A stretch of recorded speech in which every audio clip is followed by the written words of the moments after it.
Hello everyone, welcome to study arming point. दोस्तों, इस video में हम पढ़ेंगे क्लास 11th के पॉलिटिकल साइंस का चैप्टर 2, जिसका नाम है भारतीय संविधान में अधिकार। दोस्तों, ये इस चैप्टर का पार्ट 2 है। पार्ट 1 हम ऑलरेडी पढ़ चुके हैं। अगर आपने वो वीडियो अभी तक नहीं देखी है तो ऊपर आई बटन पर दिए गए लिंक पर जाकर आप वो वीडियो पहले जरूर देखें। तो चलिए दोस्तों, देखते हैं कि हमने पार्ट 1 में क्या किया था।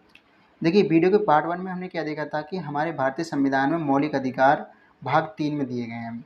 और ये जो भाग 3 में है, कितने अनुच्छेद से लेकर आए? अनुच्छेद 12 से लेके अनुच्छेद 35 तक दिए गए हैं। ठीक है, तो 12 से शुरू होते हैं और 35 तक जाते हैं।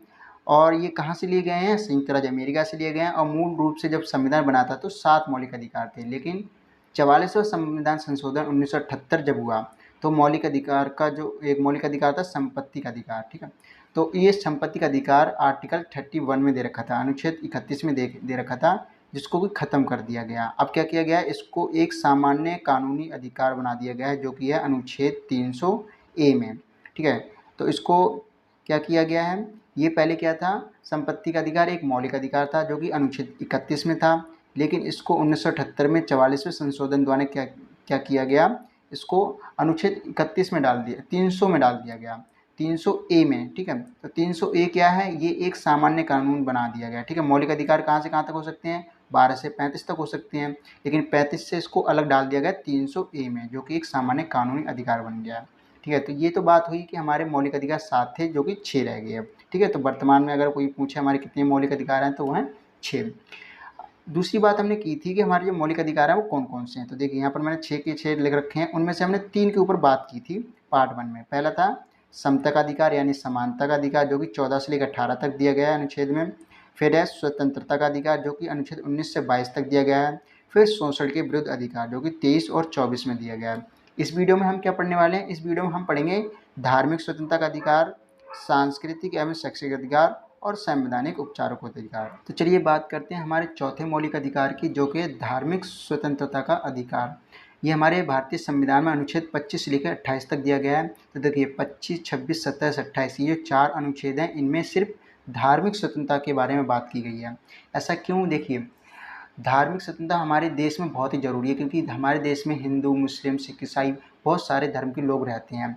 प्राचीन इतिहास में आप देखोगे तो जो राजा महाराजा या फिर कोई भी बड़ा शासक होता था, वो अपना धर्म लोगों पे लाद देता था। ठीक है, तो लोगों को क्या करना पड़ता था? राजा का जो धर्म होता था वही अपनाना पड़ता था। उनको खुद स्वयं का स्वतंत्र रूप से कोई धर्म चुनने का अधिकार नहीं था।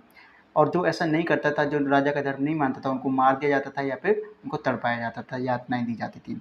इसी वजह से हमारे भारतीय संविधान के जो निर्माता थे, उनको ये महसूस हुआ कि सभी को धर्म की स्वतंत्रता हो, कि सबको अपना धर्म चुनने का अधिकार हो। इसी वजह से हमारा जो भारतीय संविधान है वो सभी धर्मों को सम्मान करता है, और भारत का कोई भी राजकीय धर्म नहीं माना गया है। जैसे आप कहो कि भारत क्या एक हिंदू राष्ट्र है, तो ऐसा कुछ नहीं माना गया है। ना तो हिंदू राष्ट्र है, ना मुस्लिम राष्ट्र है। ये क्या है? एक धर्मनिरपेक्ष राष्ट्र है। ठीक है, जहाँ पर सभी धर्म को समान माना गया है।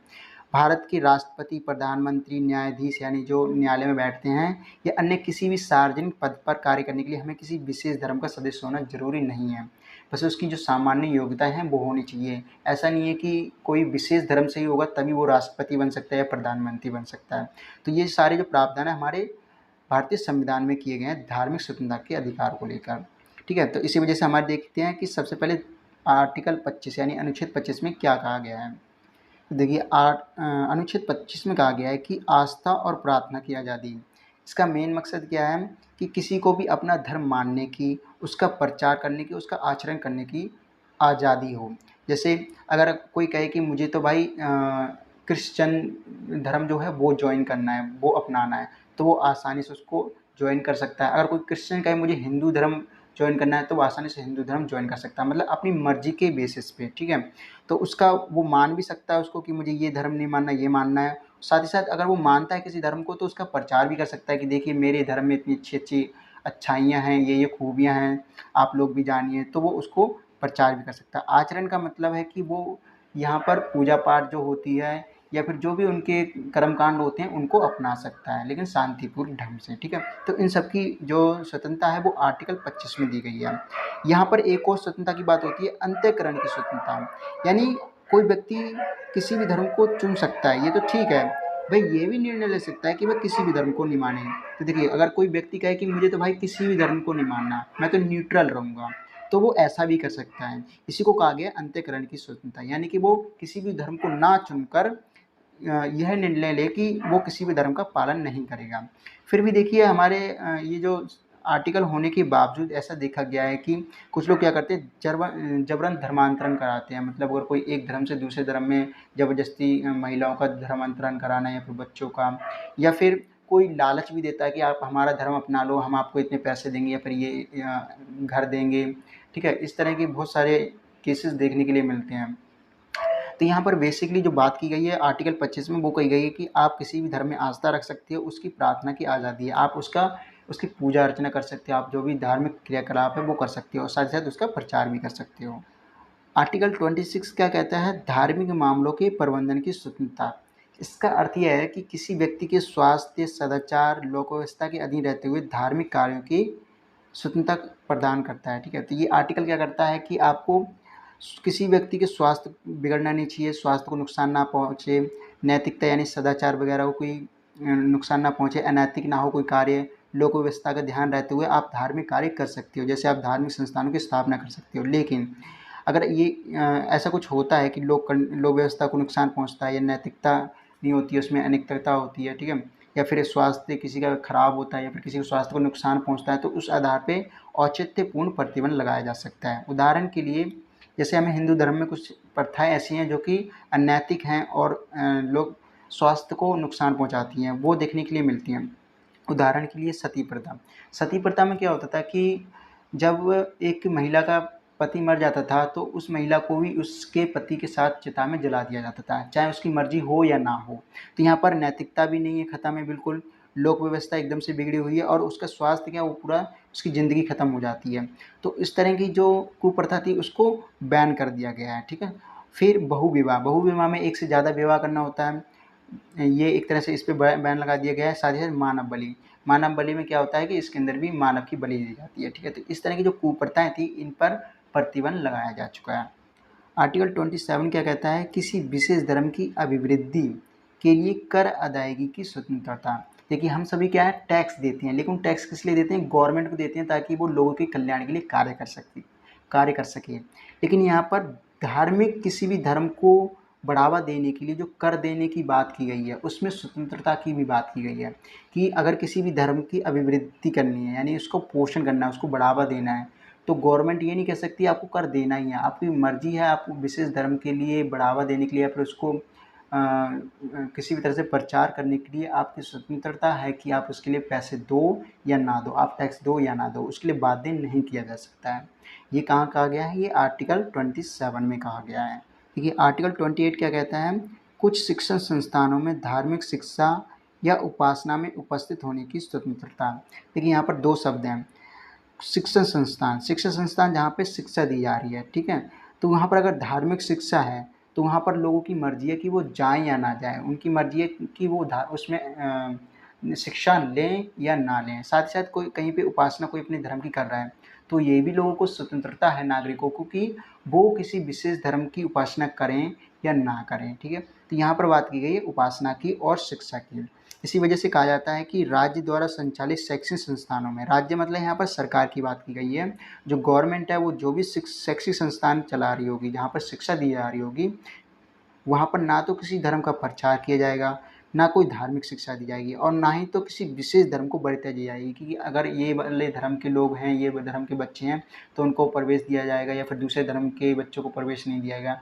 ऐसा कुछ भी इसके अंदर मतभेद नहीं या भेदभाव नहीं किया जाएगा। ठीक है, सभी धर्मों को समान माना जाएगा और सभी को अपने धर्म की उपासना करने की आज़ादी।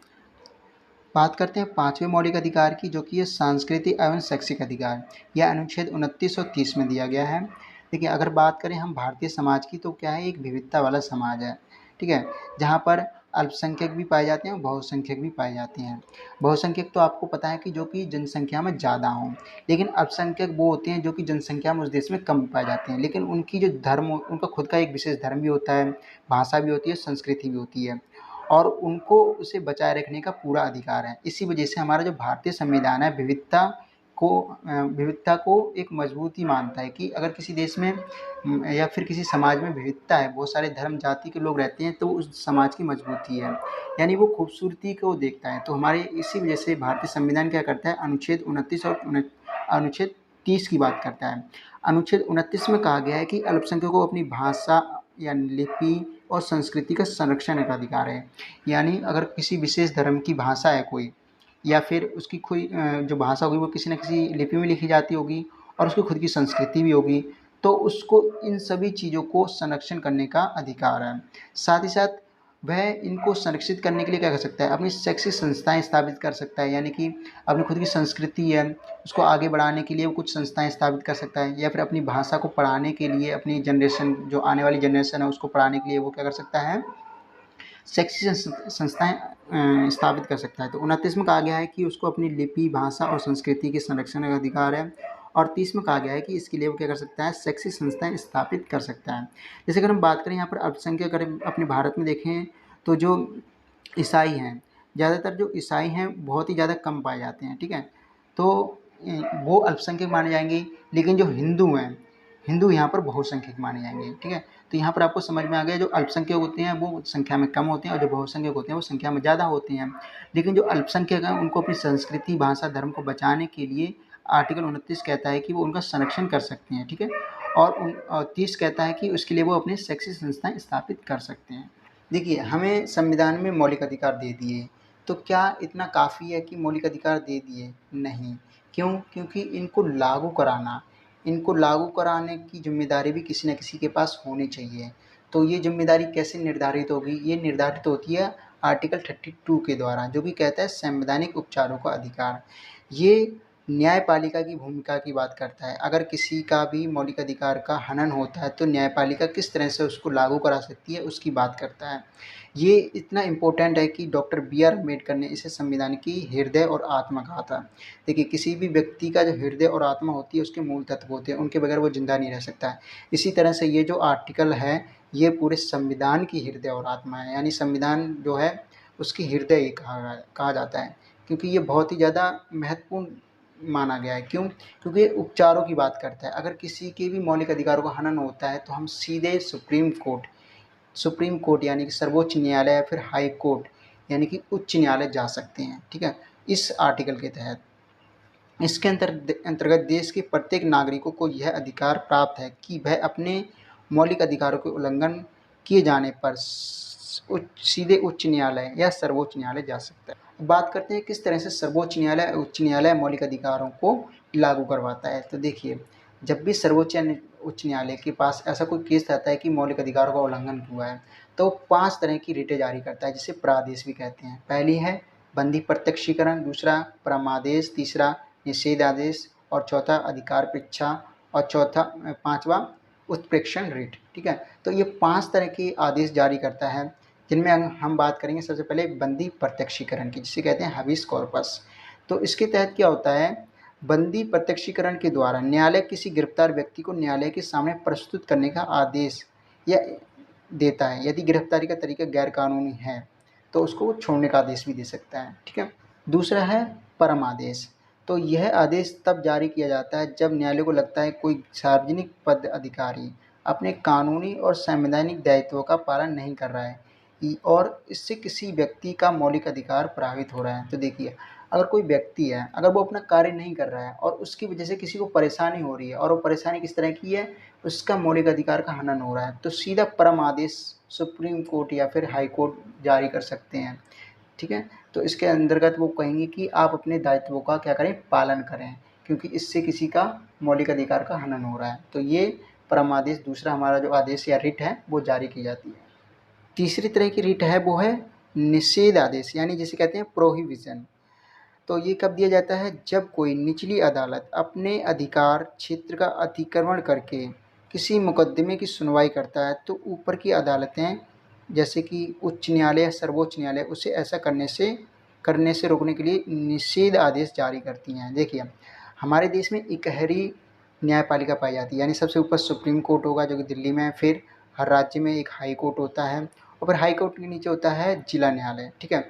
अगर जिला न्यायालय है वो कोई ऐसा कार्य कर रहा है, ऐसा कोई आदेश दे रहा है या फिर कोई भी कार्य ऐसे किसी केस की सुनवाई कर रहा है जो कि अधिकार में उसके नहीं है, तो उससे ऊपर की जो अदालत होगी, हाई कोर्ट या सुप्रीम कोर्ट, वो उसको आदेश देगी कि ये आपके अधिकार क्षेत्र से बाहर है, तो इसे करना बंद कीजिए, यानी कि आप इसकी सुनवाई नहीं कर सकते। तो उसको निषेध आदेश यानी कुछ भी ना करने की, प्रोहिबिजन यानी मना करती हैं उस कार्य को करने से। चौथी रेट है अधिकार परीक्षा, जिसे कहते हैं को वारंटो। ठीक है, तो यहाँ पर जब न्यायालय को लगता है कोई व्यक्ति ऐसे पद पर नियुक्त हो गया, नियुक्त मतलब कि उसको कोई ऐसा पद मिल गया है जिस पर उसका कोई कानूनी हक नहीं है, तो न्यायालय अधिकार परीक्षा आदेश के द्वारा उससे उस पद पर कार्य करने से रोक सकता है। मान लिया किसी पदाधिकारी कोई डीएम के पद पे बैठ गया, अब वो पद किसी तरह से गलत तरीके से उसने अपनाया या फिर वो उसकी लायक नहीं है, उसकी क्वालिफिकेशन गलत है, तो न्यायालय क्या करेगा, अधिकार परीक्षा वारंट जारी करेगा और उस वारंट के जरिए उसको रोक सकता है कि आप इस पद पर बैठने लायक नहीं हो। पांचवी तरह की रिट है वो है उत्प्रेक्षण रिट। ठीक है, तो यहाँ पर क्या कहा गया है, ये कब जारी की जाती है, जब कोई निचली अदालत यानी जो जिला न्यायालय होता है उसकी बात कर रहे हैं, या सरकारी अधिकारी बिना अधिकार के कोई कार्य करता है, यानी जो उसके अधिकार क्षेत्र में नहीं है फिर भी वो कोई कार्य कर रहा है, तो न्यायालय उसके समक्ष विचाराधीन मामले को, कोई भी मामला है जो उसके अधीन चल रहा है, मतलब कोई केस चल रहा है, तो वो उससे लेकर उत्प्रेक्षण द्वारा ऊपर की अदालत या अधिकारी को हस्तांतरित कर सकती है। ठीक है, तो यहाँ पर मान ली हाई कोर्ट है, हाई कोर्ट ने क्या कहा, कोई ऐसी कोर्ट है या फिर कोई भी निचली अदालत है जो कि ऐसा मामले की सुनवाई कर रही है जो कि उसके अधिकार क्षेत्र में नहीं है, उसका कार्य नहीं है, तो वो हाई कोर्ट आदेश देगी उस जिला न्यायालय को या फिर कोई भी निचली अदालत को कि उस केस को ऊपर की अदालत में भेजा जाए, आपके अधिकार क्षेत्र में वो नहीं है। ठीक है, तो यहाँ पर उत्प्रेक्षण किया जाता है, हस्तांतरित किया जाता है, मतलब कोई मामला चल रहा था निचली अदालत में तो उसको ऊपर भेज दिया, ऊपर की अदालत में भेज दिया। ठीक है, तो इस तरह का जो आदेश है वो कब जारी किया जाता है, किसके द्वारा, उत्प्रेक्षण रिट के द्वारा। ठीक है, अब बात करते हैं राष्ट्रीय मानवाधिकार आयोग की, जो कि है नेशनल ह्यूमन राइट कमीशन, जिसे कहते हैं हम NHRC। देखिए, आर्टिकल 32 में दिया गया है कि मौलिक अधिकारों का उल्लंघन होने पर हम सीधे क्या, हाई कोर्ट या सुप्रीम कोर्ट जा सकते हैं। लेकिन हमें पता कैसे चलेगा, इसके लिए कई सारे स्वयंसेवी संगठन हैं या फिर कई सारे ऐसे संगठन हैं जो कि इसके लिए कार्यरत हैं। उन्हीं में से एक है राष्ट्रीय मानवाधिकार आयोग, जो कि मौलिक अधिकारों के हनन को देखता है, कहीं पे मौलिक अधिकारों का हनन तो नहीं हो रहा है तो उसकी जांच करता है और उसकी रिपोर्ट सरकार को या फिर न्यायालय को देता है और उसके ऊपर केस चलाने के लिए बोलता है। तो देखिए, ये जो मानवाधिकार आयोग है इसका गठन किया गया था 1993 में। ठीक है, तो आपको बस सन याद रखनी है, डेट याद रखनी नहीं है, 12 अक्टूबर आप चाहो तो रख सकते हो। इसकी संरचना क्या होती है, मतलब इसके अंदर कौन कौन शामिल होता है, तो इसके अंदर सर्वोच्च न्यायालय का एक पूर्व न्यायाधीश यानी जो रिटायर हो चुके हैं वो हो सकते हैं, प्लस एक उच्च न्यायालय के पूर्व न्यायाधीश और मानव अधिकारों के संबंध में जो ज्ञान रखते हैं या फिर अनुभव रखते हैं वो शामिल हो सकते हैं। तो इसके अंदर टोटल 4 व्यक्ति हो गए, दो तो हो गए, एक तो हो गए सुप्रीम कोर्ट से, एक हाई कोर्ट से और 2 ऐसे व्यक्ति जो कि मानव अधिकार से संबंधित कुछ व्यावहारिक ज्ञान या फिर कोई भी ऐसे अधिकार संबंधित ज्ञान है वो रखते हों। इनका कार्य क्या है, मानव अधिकारों के उल्लंघन की शिकायतें मिलने पर उनकी जांच करके सरकार या न्यायालय को उस पर मुकदमा चलाने की सिफारिश करना। जैसे मचिल लालुंग था, जब उसके बारे में पता चलता है तो जो ह्यूमन राइट कमीशन के लोग ही होते हैं वो क्या करते हैं, न्यायालय को बोलते हैं कि इस पर मुकदमा चलाया जाए कि किस तरह से इनके मौलिक अधिकारों का हनन हो रहा है, तभी जाके वो छूट पाते हैं। ठीक है, तो यहाँ पर आयोग को प्रति वर्ष हजारों शिकायतें मिलती हैं, जैसे हिरासत में किसी की मृत्यु होगी या फिर बलात्कार, लोगों के गायब होने पर पुलिस की जातियाँ कि अगर पुलिस ने किसी को गिरफ्तार किया छोटे से कार्य के लिए तो उसकी बहुत ज़्यादा पनिशमेंट करना, उसको बहुत ज़्यादा शारीरिक दंड देना। ठीक है, या फिर पुलिस की कार्रवाई ना करना और महिला के प्रति होने वाले दुर्व्यवहार, ये सारे क्या हैं, मौलिक अधिकारों से संबंधित हैं। तो इनकी जांच करना, ये क्या कर सकते हैं, जेल में जाकर कैदियों की जो जानकारी है, उनकी स्थिति है, उसकी भी जांच कर सकती हैं। अगर इनको कुछ गलत लगता है तो वो न्यायालय को इसके बारे में बता सकते हैं। ठीक है, तो ये सारे मानवाधिकार के कार्य हैं, आपकी बुक में दिया गया है, छोटा सा पैराग्राफ है, आप चाहो तो उसको पढ़ सकते हो। तो दोस्तों, ये तो हमारा था आज का टॉपिक जिसके अंदर हमने मौलिक अधिकारों की बात की। आगे हम बात करेंगे राज्य के नीति निर्देशित तत्वों के बारे में। तो चलिए दोस्तों, मिलते हैं नेक्स्ट वीडियो में, तब तक के लिए जय हिंद।